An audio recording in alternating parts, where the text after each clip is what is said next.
Leo tena utulii kila siku ni vigodoro. Mimi naacha ya nyama unapika zako si manini. Nyama ipi wewe wapi? Yaani kama mimi leo mwanamke si mfanye. Leo talaka ukaitoa baba. Leo talaka utaitoa. Unakosa muda kukaa nyumbani kupumzika na familia kila siku vigodoro.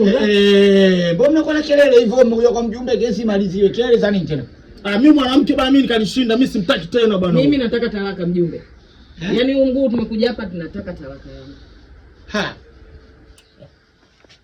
Mimi simtaki bwana huyu mwanamke huyu. Sasa umtaki mbona bado upo naye mpaka dakika hii? Umtaki tu ungemwacha ungekuja peke yako. Umtaki mmekuja wote mnataka nini? Bwana msichanganye, mimi bwana safari zangu.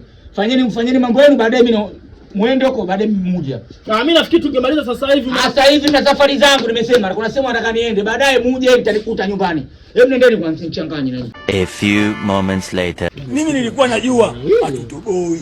Tunamtunza vizuri jamani. Nimepata mke mimi jamani. Hii ni maajabu. Kama mwenyewe unaona kitambi kinapotoka toka. Si unanipikia vizuri. Bebe nipake kwanza lipstick. Mdomo wangu lipstick.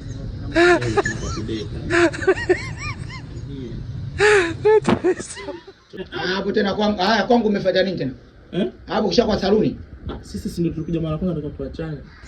Sisi ndio tulikuja mara kwanza baada tukatatu tuachane. Kwa sasa hivi mshaachana au bado mjaachana na waachanisha na mapanga? Fanya hivyo bwana. Hebu mtokee hapa. Toka, tokeni. Mjumbe kafanya host, mwe mtokee. Usichanganye, umesikia? Mjumbe kakasema. Usiakabadra chief. Sema toka hapa.